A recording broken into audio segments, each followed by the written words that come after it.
Hey everybody, Tim Ulbrich here, and thank you for listening to the YFP podcast, where each week we strive to inspire and encourage you on your path towards achieving financial freedom.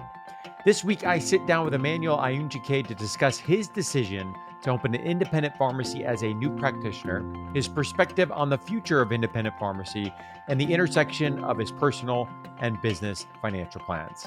Let's hear a note from today's sponsor, First Horizon, and then we'll jump into my interview with Emmanuel. Does saving 20% for a down payment on a home feel like an uphill battle? It's no secret that pharmacists have a lot of competing financial priorities, including high student loan debt, meaning that saving 20% for a down payment on a home may take years.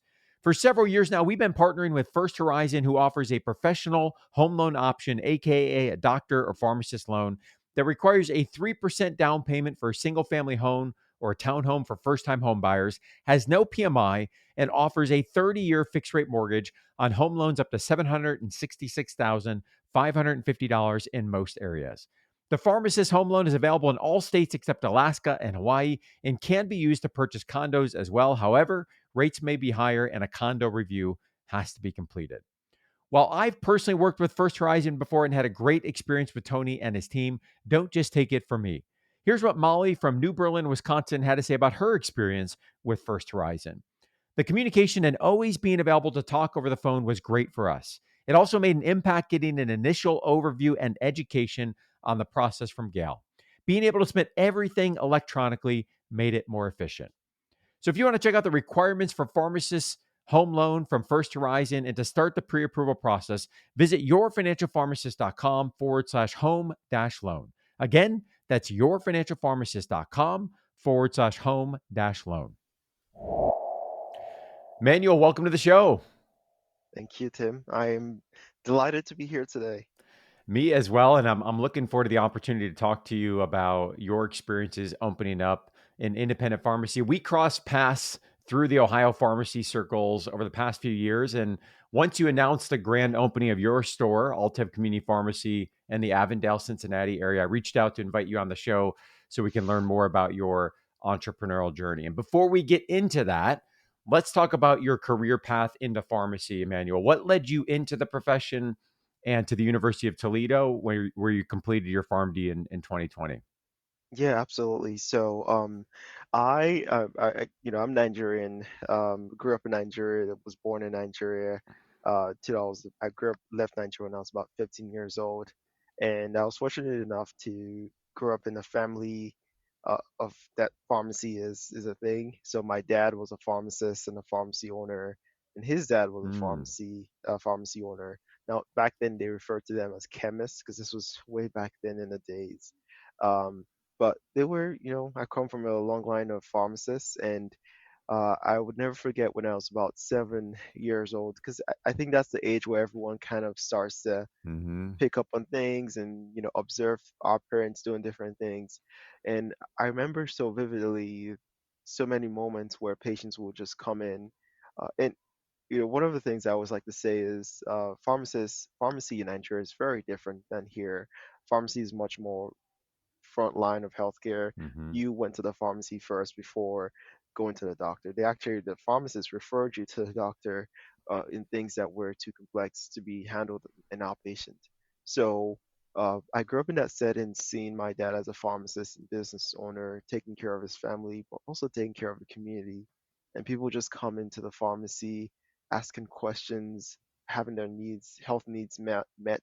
It was a different way to impact people's lives. And hmm that resonated with me very deeply. I grew up in that environment that I knew I wanted to direct my own destiny and own a business.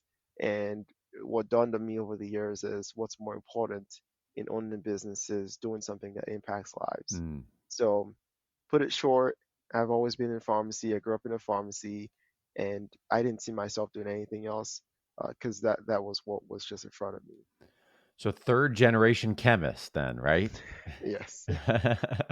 So after you finished your PharmD at the University of Toledo, you went on to pursue a pain management and palliative care fellowship.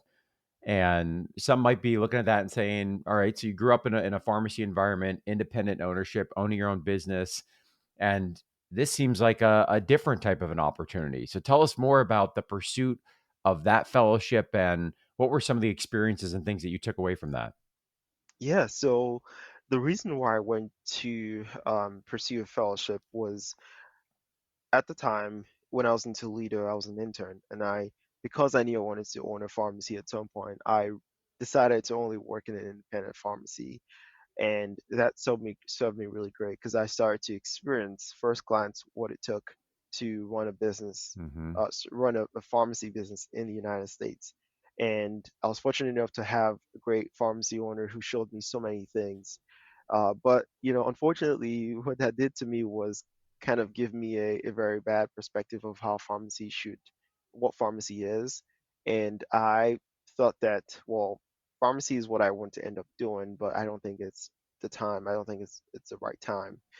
But knowing that I wanted to pursue something that allowed me to be an entrepreneur in some way, Mm. I knew it had to be something that would leverage my skill as a pharmacist. And with my experience, I was like, well, in every other area of pharmacy practice, there are already really good people that are dominating.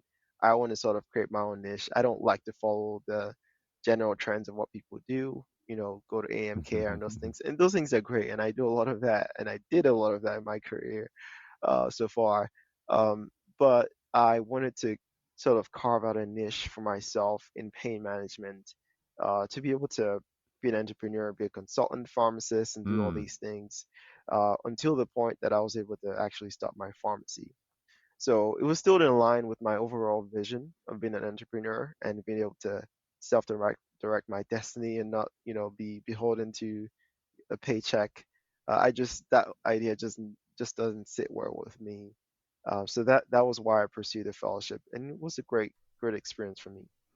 So what I hear there, Emmanuel, is there was this through line of entrepreneurship that's always been there. Not surprising, right? Multiple generations in the family.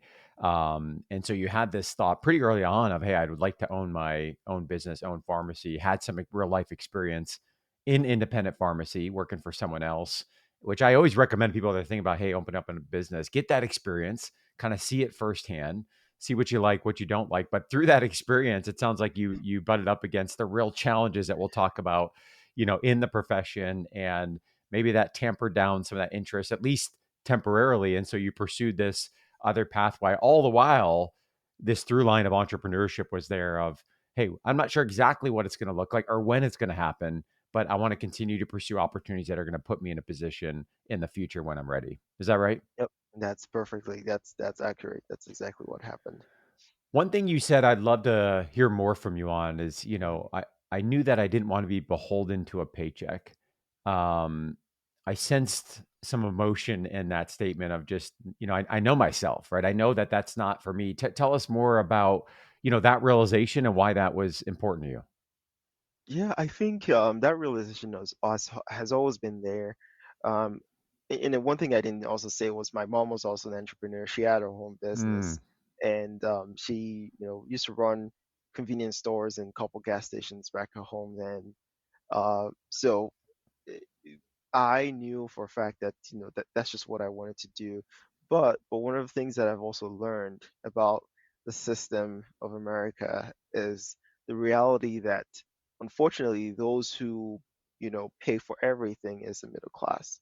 Mm. And when I say middle class, it's those who are professionals, and you're hit with so much taxes and there's so many downsides to being a W-2 earner. So I realized that part, but also the quite honest reality is that you're never paid what you're worth as a W-2 earner. Like, that's just the reality. There's no two ways around it.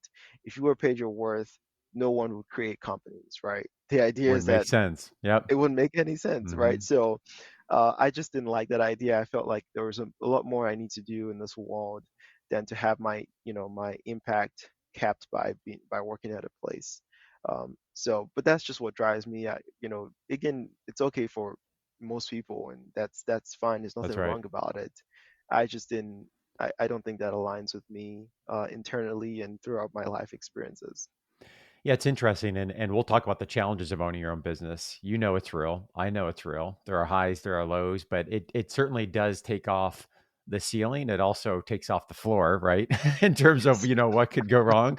But what you're sharing is very real, and there's no knock whatsoever to the path of a W-2. For many people, that is what makes the most sense for a variety of reasons. But it is a reality that in the US, from a tax standpoint, the tax code is very much written in favor of people that own a business and own real estate. Those are really two things. And it's interesting when you think about a lot of independent pharmacy owners, despite the challenges, they're really tapping into both of those things. And I can really sense how it was important you have that autonomy to be able to pursue not only the decision making in the business, but also to have some of the financial upside flexibility. But I want people to hear this loud and clear. Like, there is real downside as well when it comes to owning the business, and both must be considered. And we'll talk about that here in a little bit. So take us back then. You opened the doors of the pharmacy in the Mhm. Avondale, Cincinnati area in April of this year. And so at some point, while you might have temporarily went away from, hey, I'm ready to open my pharmacy, it came back, right? So what was the moment where you said, all right, I'm ready to do this? And what was the spark to really getting to that place of, all right, let's go? Yeah. So this was in 2022, which feels like last year, but 2 years ago, when I was in the middle of my fellowship, and I one of the things I value is network and having people around you that always look Yeah. out for you. That is the value of that has just been immense in my life. But you know, I was in my fellowship at the time. I was working part time. Sort of. I mean, I wasn't the official pharmacy manager, but I was basically the manager at the independent pharmacy that I worked at. Hmm. So I was quite busy. Being in the fellowship, doing research and doing all these different things, and still fully commit, helping out at the retail pharmacy.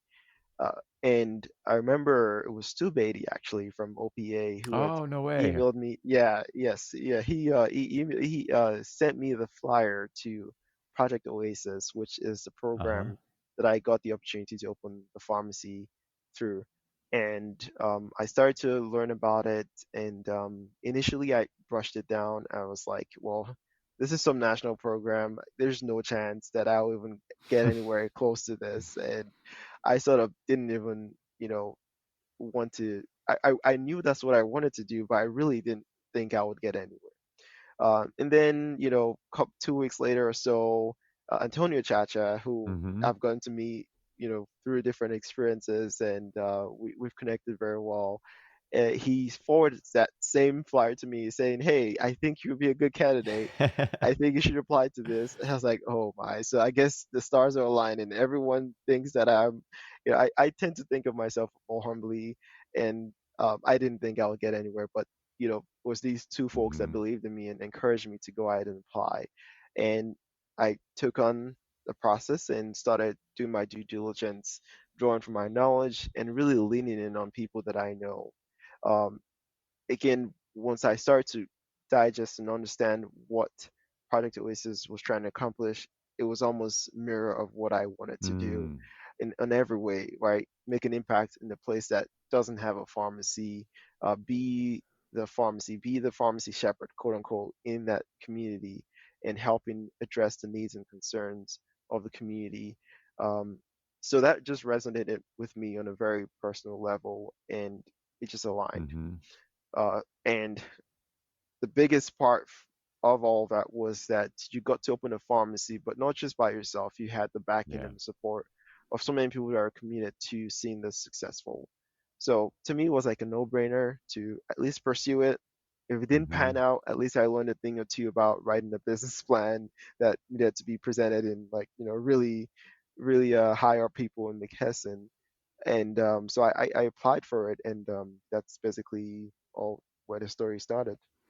It's interesting, back to the through line of entrepreneurship, Emmanuel. I often say that, for people, and your story is such a good one, the synchronicity here is not accidental, right? So you might have kind of taken a sidestep or a pause, but it chased you down eventually, right? It Yeah. chased you down in the form of Stu Beatty, now the dean at Ohio Northern, Antonio Chacha, two incredible individuals in the profession and Ohio pharmacy practice that clearly saw a potential and an opportunity, and really, that was a big nudge and an avenue forward. You mentioned Project Oasis a couple times. Tell us more about that for those that are listening. What exactly is that, and how is that helpful to you getting this off the ground?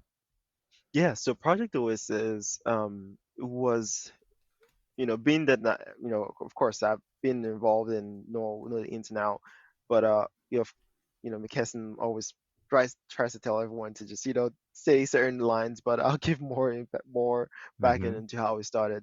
Um, in Avondale here, we had uh, one of McKesson employees who lives in doesn't live in Avondale, but his family's from Avondale here and has a very personal tie to the community. This was way back then in 2018, 2019, Hmm. and he started to notice that his community was losing access to so many things. Grocery stores were closing, pharmacies were closing, and a community that's in the heart of Cincinnati, literally, Hmm. UC Health is right behind us, um, doesn't have these critical things: grocery store, a pharmacy, and so many other things that were needed. And there was this general talk within McKesson of trying to do a community impact project, Mm. something that would impact lives. And I think every organization or business should always try to do something beyond just their typical mission Yeah. of whatever it is that they do, to impact lives, because that's all that matters at the end of the day. So he took on the idea with support of folks within his division in McKesson. That was Rousseau O'Neill, Okay. and he pushed his idea that, hey, let's try to start a pharmacy where it's needed, and they did an analysis and found that Avondale, Cincinnati, truly was like top of the list in terms of an urban region that doesn't have a pharmacy, health isn't where it needs to be as a Hmm. community level, and so many other things, disparities that were going on in Avondale. And that's where it all started from. And fortunately, those within the higher ups of McKesson saw the impact that this project could make. And they dubbed the Project Oasis with the term that desert, Hmm. pharmacy desert, and we are putting a pharmacy there. And so yeah, that's where Project Oasis started from. But one of the things that I learned through applying to it was the level of commitment that people had, Mm. not just as workers within this Fortune 10 company, but also the personal connection that people uh, had towards a project, where people, you meet folks that are like, hey, whatever you need to be successful, I am happy to help you That's out. awesome. This is important. We want to make an impact in your community. Hmm. So that's really what Project Oasis is about. Now, I don't know what McKesson and their goal is right now with Project Oasis, but the goal was to sort of address this pharmacy deserts that are coming across, the United States. So we'll link to that in the show notes for folks that want to learn more about that program. Um, do you have an idea, Manuel? I'm just curious now. How many pharmacies have been supported by Project Oasis? So right now I am the first Let's pharmacy, and go. yeah, I'm the only one so far, and it's quite a responsibility to make this successful, because a lot of other communities are hopefully maybe might be impacted by this. So failure is not an option. That's how I see it. So I'm sort of a test run to see if Yeah. this can work. Well, you and I both know from a business standpoint, there will be micro failures that happen along the way. I hear you in the global failure, right? But Yes. naturally, for you to see this vision through, you're going to have to embrace some level of failure along the way and take some risks. One of the things that stands out to me, Emmanuel, is that I talk with a lot of people on a regular basis. They have an idea, but it often dies at that point, right? The idea doesn't go forward. It's a whole nother level to actually execute, take on risk, and begin to see that vision through. And I've sensed in your journey, while you've always thought about owning your own business, clearly the support and the resources through Project Oasis have been huge for you to say, all right, I'm ready to jump. I'm ready to move this forward. In addition to Project Oasis and the team from McKesson that's supporting you, what other resources have been critical to you as you've gone through this journey of opening your own pharmacy? I mean, if I started to list them out, you probably spend the next hour of this going through it. But I think the most important resource for me, in addition to the things that I try to do personally, like reading a lot of books, listening to a lot of audiobooks, has been people, the people Mm, that have gotten to me. For me, I value relationships at a very high, like attribute a very high value to relationships. mm-hmm, So people that played a key part in my life has been, my former boss that I worked with in Dick's Pharmacy, Nodham. I mean, he's just been a terrific human being to me and mm, has helped me with the realities of owning a business and how to be successful. So it's people. I mean, I could go down a list. So folks at Citadel who have helped me mm. personally, my personal growth as a pharmacist, helping me understand certain things. It really is just people. I think your biggest asset to success for anyone, any successful person, is people. Yes. Yes. Relationships, people, absolutely, especially in our profession, where that community is so small, right? Relatively speaking. And one of the things I asked you before we hit record, I said, "Hey, Emmanuel, how you doing?" And you said, "Hey, I'm going 1,000 miles an hour, but I have so much support, so much support." And I think that speaks to the work that you've done in fostering those relationships and the growth that has come from those.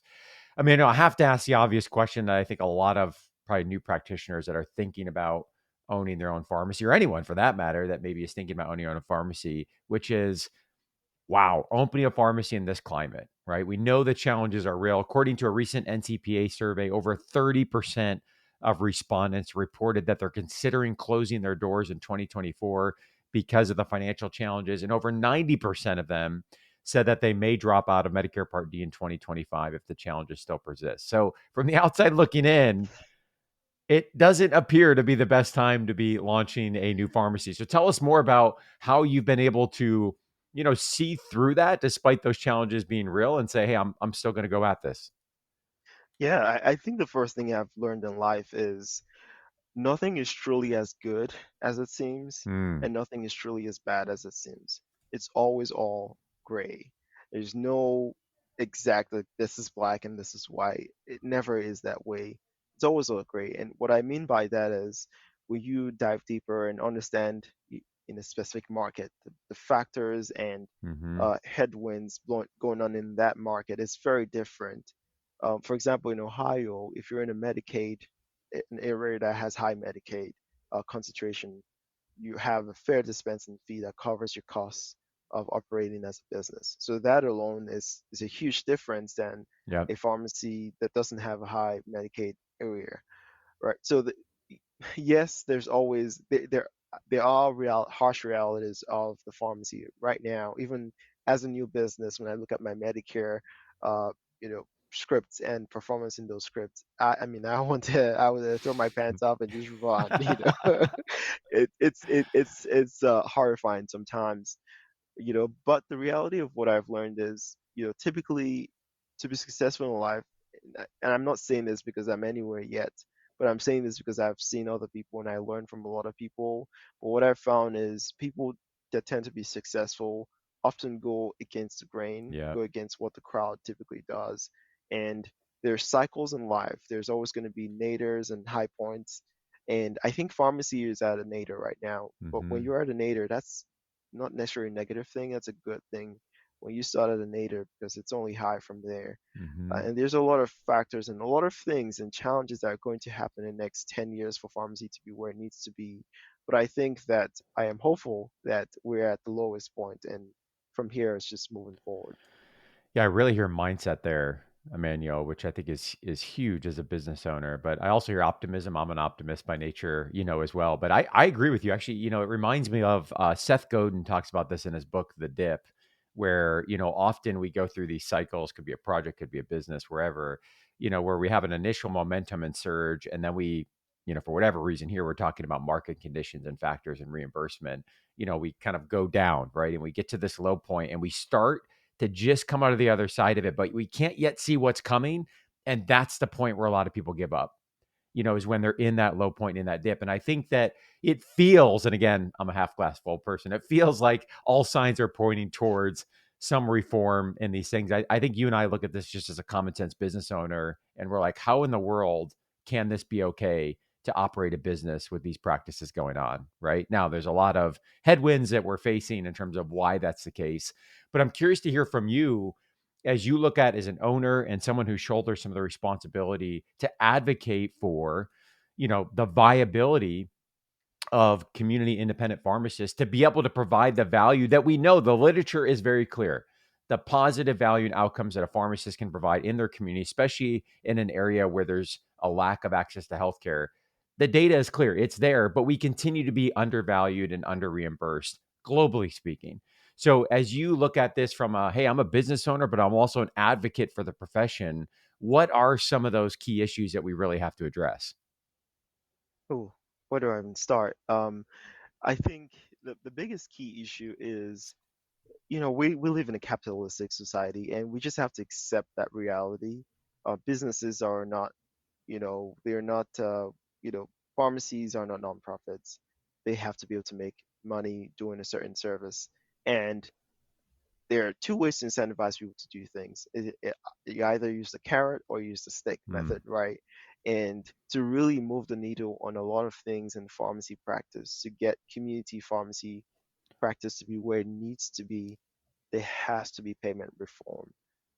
Reform in the sense that it covers us to operate as a business and provide those scripts, but also reform in the sense that we are actually paid for the clinical knowledge that we provide. mm. So those are, I mean, that sums encapsulates lots of challenges, but those are the key. I think those are two things that need to happen for pharmacy, community pharmacy, to be where it needs to be.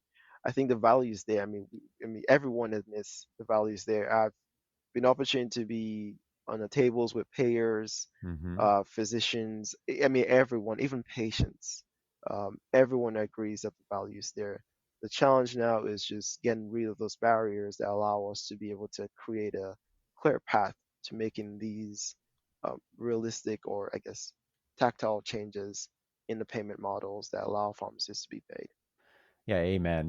I think it's very clear. We don't need another study to demonstrate the value of what a pharmacist can bring, right? We don't need another Mhm. pilot project, to demonstrate that. They've been done. We see the value, and the reimbursement, I think, is really the issue. And two individuals you mentioned earlier that were pivotal, to you starting the pharmacy, Antonio Chacha, Stu Beatty, have been key advocates of this in the state of Ohio, over the last decade, if not more. So last question I want to ask you is really the intersection between the business and the personal side of finances. I talk with a lot of new graduates, and it's not uncommon for me to hear something along the lines of, "Hey, Tim, I would love to do X, Y, or Z." And that could be own a business, that could be, you know, do something different, work part time. It could be a variety of different things. But what comes next is my $200,000 of student loans, or insert any other financial challenge that is so common among new practitioners, is a barrier to being able to go work towards these other goals that they have, right? And I think the golden handcuffs can be very real when you're looking at a couple $100,000 of debt, and you can sign up and work for 120, 130, $140,000. It's hard to say no for that. And it doesn't incentivize a whole lot of people to take risk in the way that you have done. So tell us about your decision, your journey to reconciling your own financial plan as a new practitioner and ultimately making that decision to take on some risk as a business owner. Yeah, absolutely. My vision and the way I see things and my general approach to life and business is sort of like planting trees, right? And what I mean by that is, yes, you might not have the perfectly, you know, uh, I guess, nutrient soil for a tree that's several feet high, Mm-hmm. but you can at least plant something for now. And that has been my approach to everything. And while you might not have the financial capacity to necessarily, you know, you might not feel like you have the financial capacity to do certain things, it's still important to plant the tree. And that's how I see things. So I have about, honestly, I have about, just slightly, I'm a little bit better in comparison to a lot of pharmacy graduates. I have about $103,000 Yeah. in student loans, which is still a lot of money, quite a lot of money, but it's not nothing compares in comparison to others who are just graduating. But the thing I would say is, the way I would approach this is, do I have the cash flow to sustain my ability to Mm-hmm. eradicate those loans in a reasonable way? And if I do, or if I don't, what ways can I mitigate that even if I went to go into, owning a business? That would be how I approach it, because no matter how you see it, right? If owning a business is your end goal, if that's where you want to be, time is going to go on. Yep. Time doesn't wait for anyone. Yep. 10 years down the line, you're going to be in the same place, having, I mean, if you're lucky, cleared all this debt. But at the end of the day, if this is something you want to do, you have to figure out to make your finances accommodate that in a way that makes sense. Now, again, it doesn't mean you're just blindly taking risk, Right. right? Yeah, you actually have to calculate and see, okay, Yeah. what is the worst case scenario if this happens, X, Y, Z, and be able to be okay with that. If you can't be okay with it, then maybe, I mean, some people just, maybe the reality is that they actually aren't fit, That's right. from a mindset perspective, to own a business, and that's okay, Mm-hmm. because it requires that you're okay with, like, literally things burning down and you just being by yourself and being able to weather through the storm. You have to be okay with that reality, and that shouldn't scare you or deter you Mm-hmm. from accomplishing what you actually want to do. Yeah, what I really hear there is there is risk, it's real, but it's calculated risk, right? You're not blindly entering into something, but we're also not being paralyzed. We could wait forever for the stars to align, and I think that's something I had to reconcile in my own entrepreneurial journey is, sure, could there be a tomorrow where it's a better time? Maybe, but there's also a lot of things I don't know that are going to happen tomorrow. And the question I always ask myself, not only in starting a business, but also in making decisions within the business, is how high is the ceiling and how low is the floor? And I think my mindset, and probably for a lot of pharmacists that I've kind of untrained myself or am still untraining myself over time, is, we tend to overestimate the worst case scenario when, in fact, if we write it on paper, often it's not as bad as we think it is or built it up to be in our heads. And we underestimate the potential of where this could go. Now, you got to be careful about that, right? If we have naive Yeah. optimism, that could burn us. But really assessing risk, I think risk can bring a ton of emotions of fear, and we lose the objectivity of what are we actually talking about, right? What is the worst case scenario, and how can we begin to work through that? So I appreciate you sharing that as it relates to your own journey. Well, this has been fantastic. Dr. Manny, right, as your patients call you. Mhm. So grateful for you taking the time before you open the store today. A lot of inspiration that you provided to me in your own journey. I look forward to continuing to stay connected with you and to see where the journey goes going forward. Thank you so much for taking time to come on the show. Thank you so much, Tim. Glad to be on. Before we wrap up today's show, I want to again thank this week's sponsor of the Your Financial Pharmacist podcast, First Horizon. We're glad to have found a solution for pharmacists that are unable to save 20% for a down payment on a home. A lot of pharmacists and the YFP community have taken advantage of First Horizon's pharmacist home loan, which requires a 3% down payment for a single family home or townhome for first time home buyers and has no PMI on a 30-year fixed rate mortgage. To learn more about the requirements for First Horizon's pharmacist home loan and to get started with the pre approval process, you can visit yourfinancialpharmacist.com/home-loan. Again, that's yourfinancialpharmacist.com/home-loan. As we conclude this week's podcast, an important reminder that the content on this show is provided to you for informational purposes only and is not intended to provide and should not be relied on for investment or any other advice. Information in the podcast and corresponding materials should not be construed as a solicitation or offer to buy or sell any investment or related financial products. We urge listeners to consult with a financial advisor with respect to any investment. Furthermore, the information contained in our archived newsletters, blog posts, and podcasts is not updated and may not be accurate at the time you listen to it on the podcast. Opinions and analyses expressed herein are solely those of your financial pharmacist unless otherwise noted and constitute judgments as of the dates published. Such information may contain forward-looking statements which are not intended to be guarantees of future events. Actual results could differ materially from those anticipated in the forward-looking statements. For more information, please visit yourfinancialpharmacist.com/disclaimer. Thank you again for your support of the Your Financial Pharmacist podcast. Have a great rest of your week.